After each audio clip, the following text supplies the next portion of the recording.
Hi, I'm Jeremy, and today I wanted to talk about sleep. And this is a video that's I've always wanted to do two things with these videos. And one part is dealing kind of with showing all the lies that are going on in the world, and the other part is about self-development. It's because I know that if I really want to make this website go, I've got a lot of things that I could do better, that I really need to do so that I can really make this work, because it's just a lot. I really dread it in a way, because these people who are massively successful, people who do large projects like this, work a lot, an insanely amount, and I don't want to do it at all. I'm fighting it. I don't want to do this at all, and it's like I have all of these other distractions, and they're getting in the way, and I like them a lot, and there's lots of them because there's a lot of fun things to do out there. But this damn idea that I've had, it's gonna work. It's gonna make lives better for everyone, 100%. It's going to be a fight with some. I think I think I can keep it down at least some by the way that I implement things. That yeah, there's a saying that you don't introduce people to the hard realities of life. You start with milk and honey, and then you kind of gradually work it a little harder. That's not the phrase verbatim per se, but you start off easy. You just don't go in kicking and screaming and thrashing. It's like, so if I will just keep that in mind and take that approach, yeah, it'll make things better, of course, for me, for you, for everyone, because it's going to affect us all. Anyways, one of the things that I am having problems with is my energy level. And what does that? It's sleeping. This is part of, I've kind of talked about this before, creating a noble house. And that would be House Jones. And it's because why not? Go big or go home. I want to have some fun with this, because this is the only way I'm really going to be able to have fun, is making my fun come from my work as much as possible.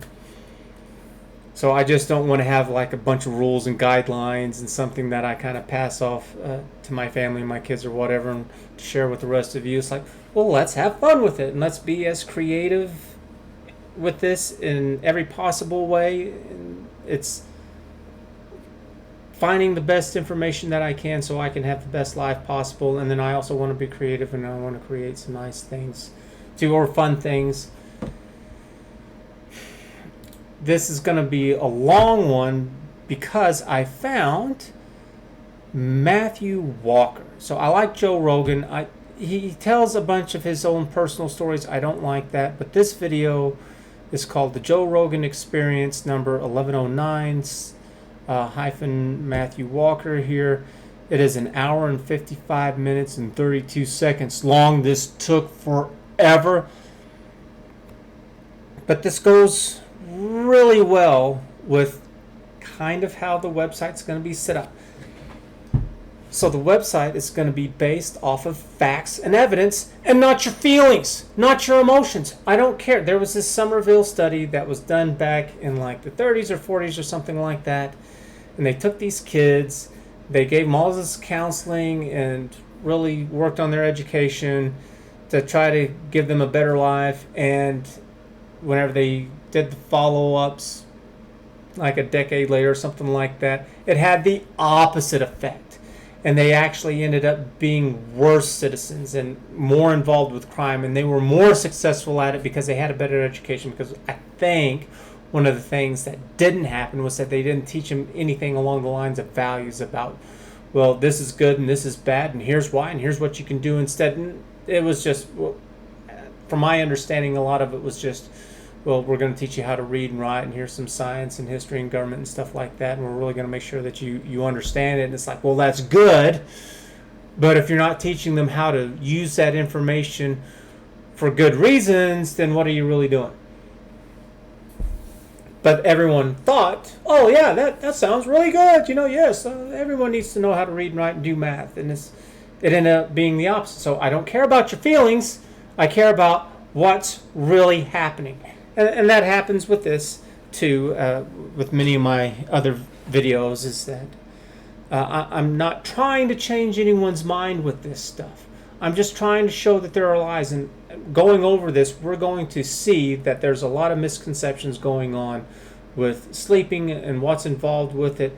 And this guy, I did look him up before I did all this, and Matthew Paul Walker is an English scientist and professor of neuroscience and psychology at the University of California, Berkeley. Now, I'm not a fan of Berkeley.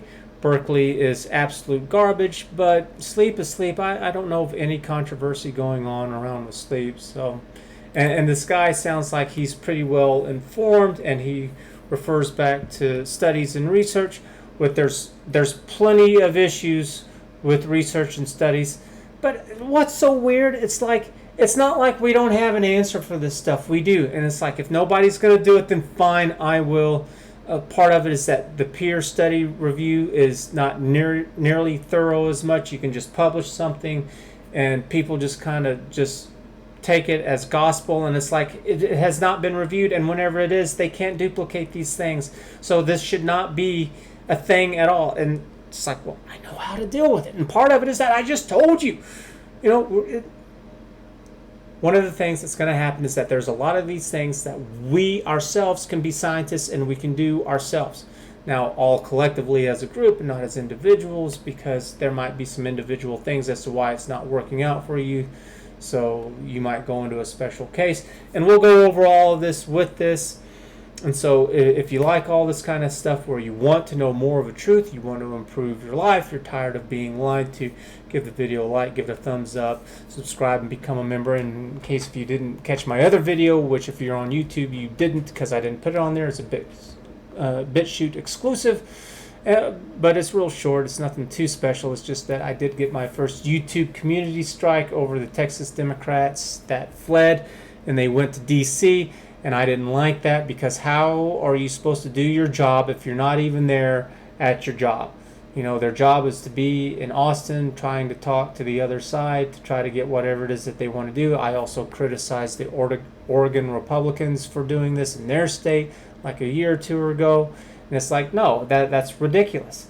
It's supposed to be filibustering, but that's technically it is. But whenever they set up filibustering, this isn't what they had in mind. This wasn't. It was to give the minority power, but this wasn't power. This was just. It was showboating, is all that it was. So. But if you want to watch that, it's up on Bitchute. You can go over there and take a look at it. It's got YouTube on a cell phone on the thumbnail right there. It's about 10 minutes long. It's not too long. And it was categorized as misinformation, and it's like, you're an idiot. The video is over an hour long. Never have I proclaimed myself to be an expert with anything. I'm just giving the best advice that I currently know of right now. Take it all with a grain of salt. I don't claim to be a scientist or a lawyer or a politician or any of this stuff. So, and misinformation, it's like, who gives misinformation? All of us do. You know why? Because we're not gods. We're not walking encyclopedias. What the hell are you talking about? It makes absolutely no sense. And I tell you what, no matter what it is that you take issue with, there's going to be somebody who's going to be able to argue on the other side of that aisle. You know why? Because we're people. And guess what? People are stupid. Anyways, let's go ahead and get into this. So I do have above my head here a word pad. And this is all that we're going to go over with sleep. And we're going to build a foundation as to, well, is sleep important? If so, how important is it? How does it affect all of us? And then I really don't want to touch it again. It's after this, going over all of this, I am thoroughly convinced that sleep is much more important than what I realized. I think because of all the advances that we've had with technology and computers and all this stuff, that we're able to observe a lot more and communicate with each other too. Because I know with some of these studies that they do, you no longer have to bring everybody in, depending on what it is. I don't know if they did this with sleep or not, but they can just send out emails or surveys, and you can get responses real quick and do whatever it is that you want to do like that with the click of some buttons and stuff. So and this is long, and I'll have a link in the description below on all of these videos, so you can go back and watch any of them in their entirety. And so this is just some highlighted information right here. I've got a few timestamps with it, but we're going to try to let him speak on a good portion of it.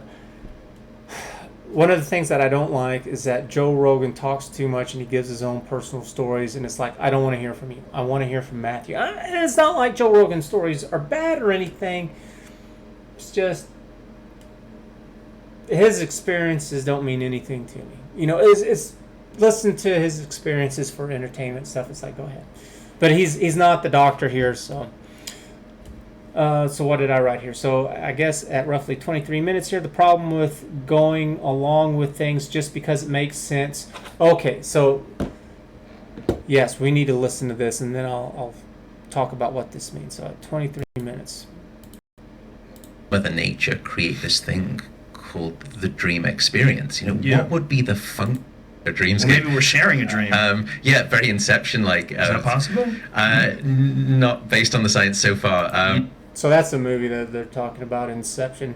It's an okay movie, and maybe someday they can. Maybe we can wire our brains together later down in the future and share dreams or whatever. But now it's like absolutely not.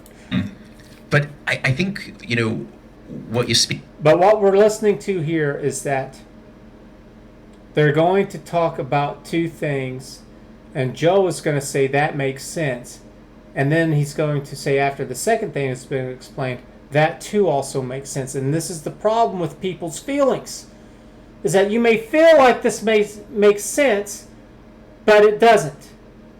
Just because you may feel that way doesn't make it true. And this guy Matthew brings up two really good examples, and he even says he doesn't know which one's true. It's just people's thoughts on this. Speaking about there it is, almost why would Mother Nature create this thing called the dream experience? You know, what would be the function of Okay, so nobody knows why we dream at all. It is a complete mystery. It is unclear. Why do we have it? And I think we're the only animals who dream. We're the only ones that go in REM. I could be wrong about that. Essentially every night going into what sums up to be about 2 total hours of No. Other animals do, because he talks about rats later on, so they do dream too. Virtual reality experience and testing. One possibility, which is deeply unsatisfying, is that it's just a byproduct. It's just epiphenomenal. That when your brain goes into this thing called REM sleep and all of the different patterns of brain activity that we described, an offshoot is this thing that we call dreaming. In the same way that a light bulb, the reason that we construct the apparatus that's a light bulb is to produce light, but when you produce light in that way, you also produce heat. It was never the function of the light bulb, it's just what happens when you produce light in that way. Maybe dreaming is just sort of the heat of REM sleep, and REM sleep serves lots of other functions, but... Wow. That makes complete sense. I understood that 100%. That we want REM sleep because REM sleep's doing something for us, and dreaming is just a secondary byproduct. REM sleep's not about the dreaming. REM sleep's about doing something else. So it's the same thing with a light. It's like, yeah, we turn on this light, and we want the light, but it also generates heat. We're not trying to generate heat. It's just something that also happens. And this damn thing gets hot. I accidentally hit my forehead on that doing some work, and it burned me. I did not know, because I thought it was an LED. I don't know. It's got a light bulb in there. So I'm surprised I didn't blister up. Just happened a couple of days ago. I was like, holy crap, it was just on fire. It was ridiculous. It's kind of funny that happened, and then I come across this video and he talks about that, because it's like I can completely relate to how hot these damn bulbs get. Oh. That doesn't feel to me right, though. Why? Well, firstly, I think... And so the first explanation that he gives is kind of like what some colleagues have talked about. And the second explanation that he's about to give is his own personal reasoning as to why maybe that could be wrong. But both of these are just kind of people's feelings or guesses, because, again, nobody really knows why we dream. I think it's probably additionally metabolically demanding to have dreams in addition to this thing called REM sleep. And whenever Mother Nature burns calories, it's usually for a reason, because they're so precious. That's a good point. That makes sense too. That makes sense too. And it's like, yeah, it does. You know, from what I've heard with nutrition, this completely falls in line. And so before we go any further, what we're going to do is that the majority of this video is going to be building up as to how important is sleep, and how seriously should we take it. And then at the end of the video, we're going to talk about the things that we can do with our actual sleep. Spoiler warnings, sleep is apparently extremely good and important to do. And so if maybe you already kind of know this and you just care about what it is that you can do, then go ahead and skip to the end if you want to. That's fine. But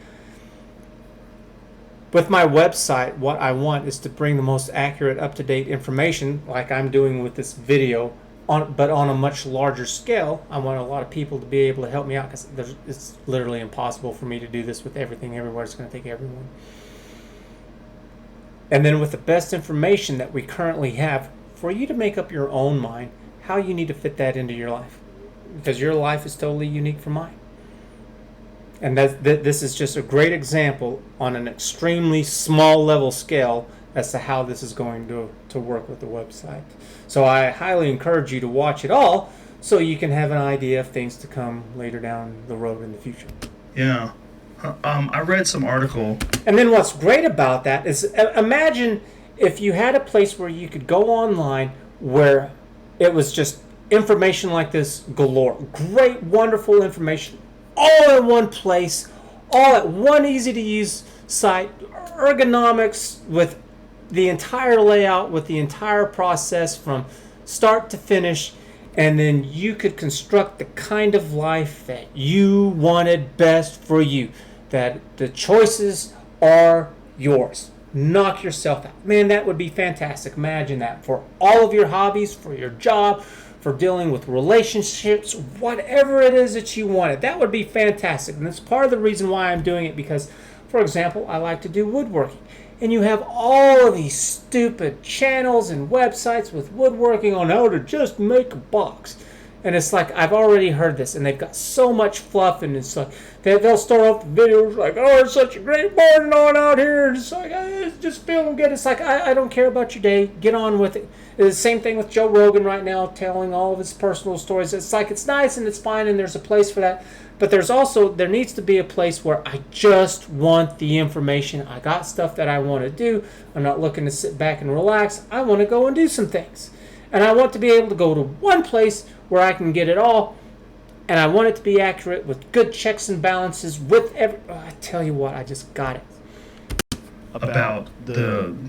Anyways. So, yeah, this is it, and it's about, the heat from a light bulb and the effects from REM and how Mother Nature does it.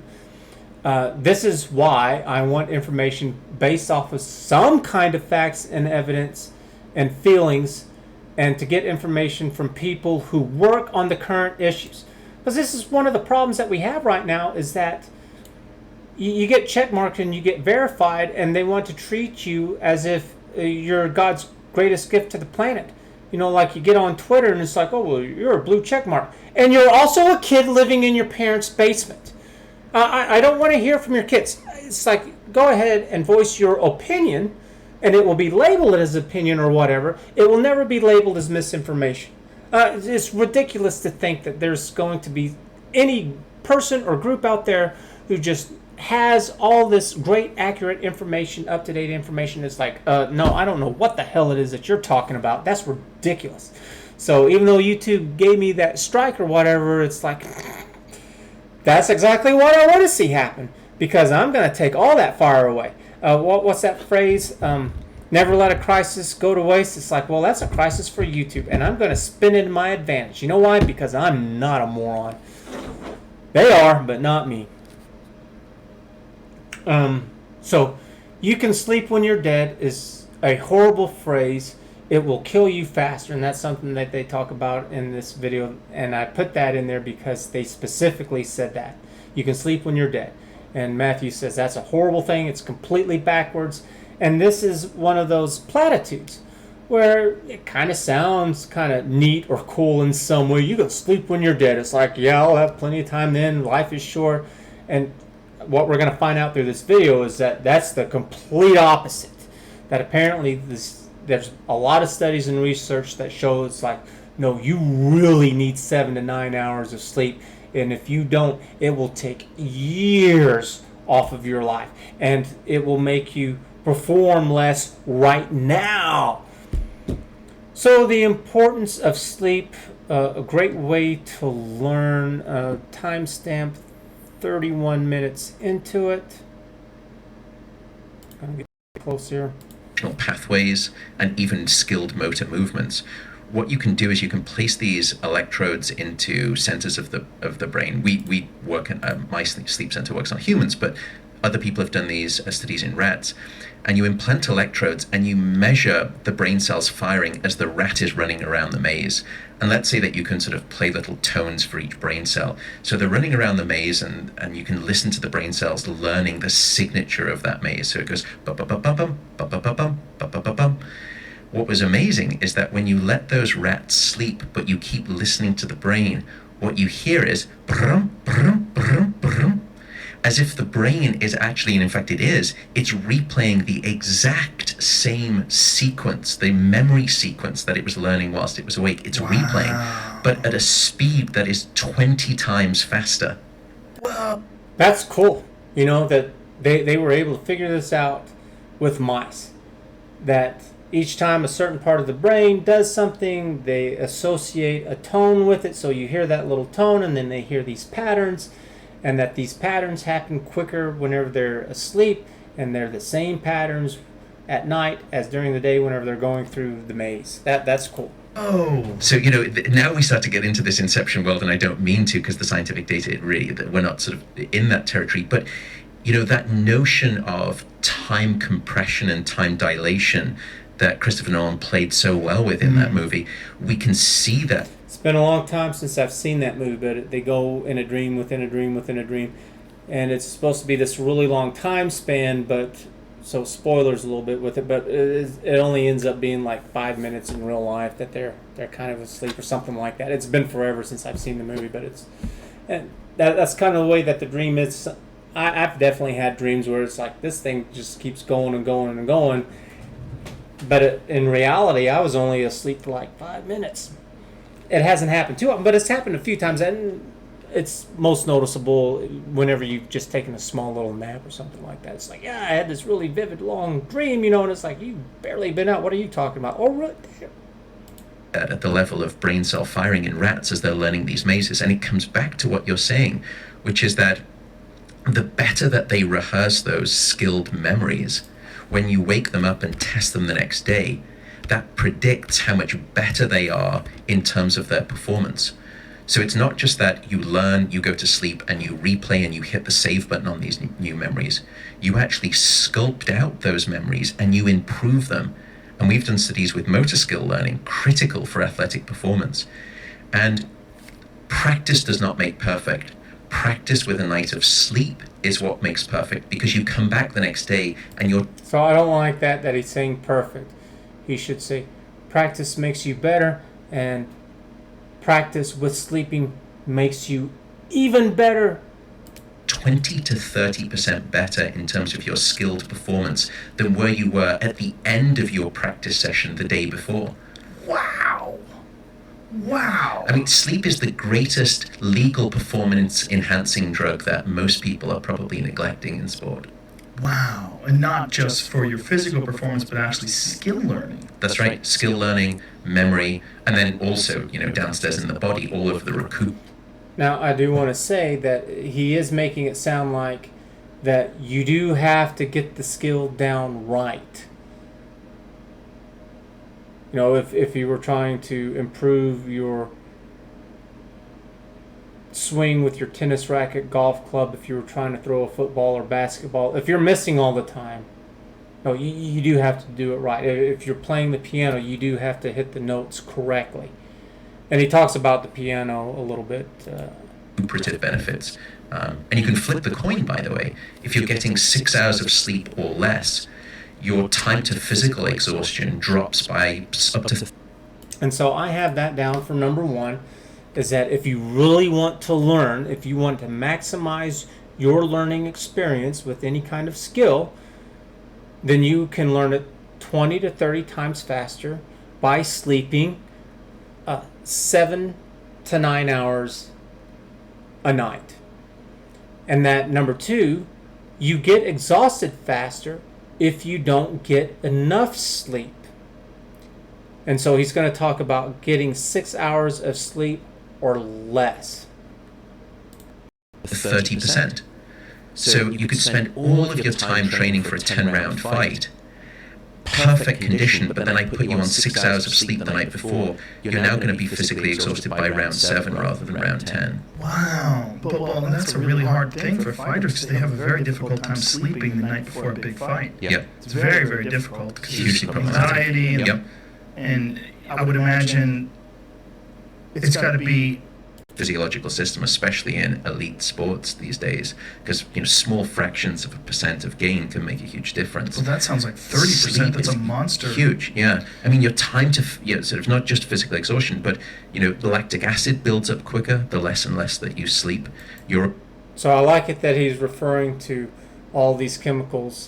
He's going to refer to others later again whenever he's talking about dieting, that there's two chemicals, one that makes you get hungry and the other one that kind of suppresses it a little bit.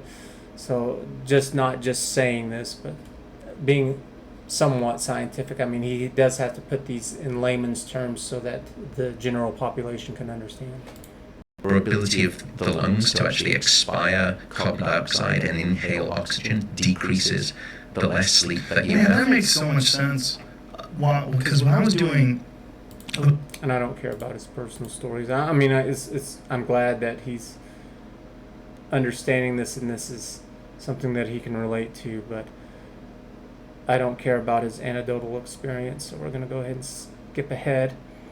And so at timestamp 3630, improve your performance with your peak muscle strength, your peak vertical jump height, and your peak running speed. The less sleep you have, the worse you are. The less you sleep you get, then the more prone you are to injury. Your peak muscle strength, your physical vertical jump height, and your peak running speed, all of those things correlate with sleep. The less that you have, the worse those outcomes are. Probably one of the most surprising factors, though, was injury risk. When they've looked at athletes across a season and they've just plotted, how frequently will they get injured? And then they surveyed them, how much sleep were you getting? And they bucketed them into sort of people who are getting 9 hours, 7 hours, 6, 5, 4. And it's a perfect linear relationship. The less sleep that you have, higher your injury risk. So people getting 9 hours versus 5 hours, there was almost a 60% increase in probability of injury risk during a season. Do you attribute that? That's crazy high. A 60% increase of injury. So if you're having problems, you need to take a look. Are you getting enough sleep? Doesn't matter what your age is. I did not realize how important sleep is, or at least with his proclamations here, which, he is a professor, he is at the university. It is neuroscience that he's talking about with this. He does refer to what's going on with the brain, and he's referring to studies. You know who I'm not going to refer to? I'm not going to refer to you. You know why? Because I'm not referring to myself either. You shouldn't refer to me. I'm not an expert in this stuff.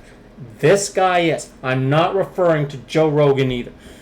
Some of his podcasts I like, some of them that I don't. I'm not listening to this for Joe Rogan. And his stories are fine, and they're entertaining. And whenever he tells his stories, it's like, yeah, a lot of them do make sense to me too.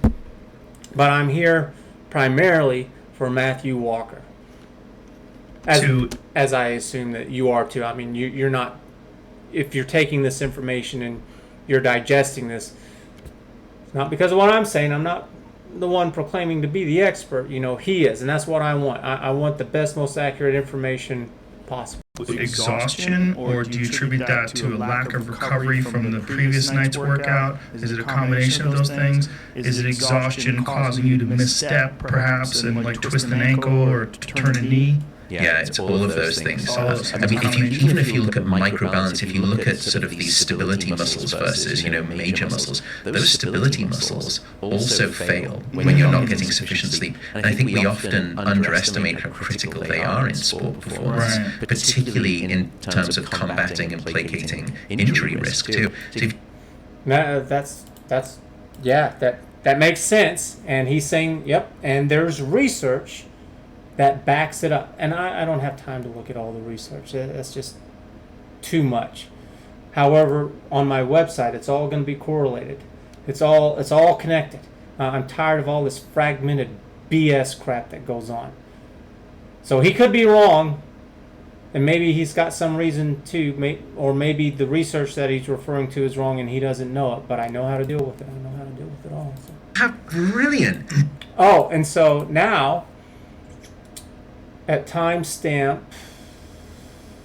45 minutes and 35 seconds, he's talking about how all around the world that they have a phrase, roughly, well, sleep on it. So no wonder, you're never told to sort of stay awake on a problem. And in every language that I've inquired about today, French, Swahili, that phrase, sleeping on a problem, seems to exist, which must mean that this benefit of dream sleep transcends cultural boundaries. And that's crazy. You know what? Whenever I hear something like that, it's like, there's got to be something to it. An example of this is that there is no country in the world that has been built off of atheism. Every single culture in the world was built off of some kind of religion. And it's like, why? There's got to be something to it. Just because we're all stupid and we can't clearly define it as we like, that does not correlate to there being nothing to it. And I like those things. It's like, also, no matter where you are in the world, you just can't walk outside and start killing people, or stealing, or raping. These universal global things that we find, I'm interested in those. And it's like, not only does every single person around the world sleep, but all these cultures also have this similar phrasing of that if you're having some kind of problem, we'll just go and sleep on it and we'll talk about it tomorrow. Something along those lines. It's like, wow, it's that prominent. So yeah, maybe sleeping, at least for me, seems like sleeping is a hell of a lot more important than what I was ever made aware of. And to be fair, maybe they didn't know whenever I was younger going to school. But it sounds like they do now. Is it being taught now? And, if they are learning this stuff now, how can I be made aware of this stuff? Watching Joe Rogan? It's like, well, that's better than nothing, but it sure isn't ideal. And, this is one of the problems is that we are not using computers and technology nearly as well as we should to be able to have this information at our fingertips. This is something that they always talked about whenever I was a kid, though. With computers, that someday we'll have all the information at our fingertips. And it's like, kind of, but not really, because it's just chaotic nonsense mess. I should note, I think it's important that the French translation. And he makes fun of the French and the British here because they just word it just a little bit differently. They have a little joke about the French people. And what was that? So now we're going to skip to timestamp at 58 minutes. Research has shown that the shorter you sleep, the shorter your life, or you die sooner. So we're going to jump ahead to 58 minutes.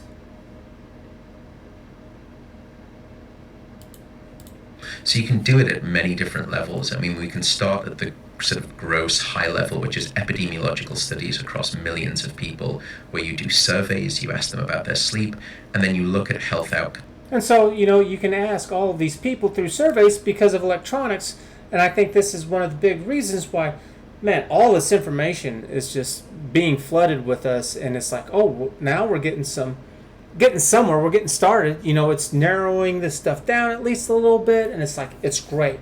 I want more of this because I'm so fed up of all of these weird lunatic people about my feelings. It's like, I don't give a damn about your feelings.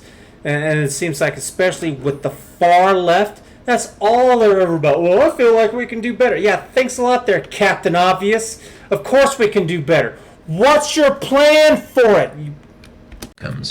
The first thing from that data that's clear is an unfortunate truth. The shorter your sleep, the shorter your life. Whoa. Short sleep predicts all-cause mortality. Which is really ironic because people that want to sleep less are like, I don't have a whole lot of time. Yeah. This life is short. Well, it's fucking short if you sleep less. Oh, and I tell you what, that has been my mindset, is that in order to get this, it's like I was thinking about, can I pull off just getting 6 hours of sleep a night, because it's a race and I need all my available time that I can possibly have into doing as much as I can to make this work. Apparently, no, that is the wrong attitude with all of this stuff. Yeah, that old maxim, you can sleep when you're dead. Yeah. Well, it's more So that I was just talking about, you can sleep whenever you're dead. So. mortally unwise advice, because we know from the data you will be both dead sooner, and the quality of that now shorter life will be significantly worse. Yeah, that's counterintuitive to people. The idea that you need this, it's not just... Example, which is your risk for Alzheimer's disease. Insufficient sleep across the lifespan now seems to be one of the most significant lifestyle factors determining whether or not you'll develop Alzheimer's. What studies, or if any, have been done on people that work third shift? Oh, yeah. So people have looked at shift work in general. They haven't necessarily split it down to that granular point, but what we see is that shift workers have higher rates of obesity, higher rates of diabetes, but perhaps most frighteningly, cancer. And in fact, we now know the link between a lack of sleep and cancer is quite strong. Insufficient sleep is linked to cancer of the bowel, cancer of the prostate, cancer of the breast. And the association has become so powerful that recently the World Health Organization decided to classify any form of nighttime shift work as a probable carcinogen. So now I'm going to push back on some of this. One is that if you're doing shift work, that you're going to eat worse foods. Yes, the first thing that absolutely came to my mind was because that's all that's available. You're not going to the grocery store in the middle of the night to get fresh fruits and vegetables. No, if you're working late nights, if you're doing the graveyard shift, what do you have available? Fast food, if you're lucky. Otherwise, it's going to be convenience food, and it's going to be food from vendors. So of course it's going to be horrible. What are you talking about? And then what are these people who you're mentioning? Are these people who are already unhealthy and they eat unhealthy regardless? Or are these people who are healthy and for some reason, their IQ level just dropped and they decided, I'm just going to kick it all out the door and I'm just going to go ahead and splurge? What are you talking about? It doesn't make any sense. And then do not talk to me about the World Health Organization because as far as I'm concerned, with all these government organizations, they all have the same underlying principle. And that is, don't let a crisis go to waste. And we have seen this with COVID. I tell you what, I personally absolutely believe that there are governments and people in power who took advantage by making COVID into an exaggerated crisis so that they could make all of this money off of medicines and antibacterial, alcoholic rub and wipes and masks and all this stuff. And there were senators who got caught with that. In fact, I'll pull that up right now because I don't want to do misinformation.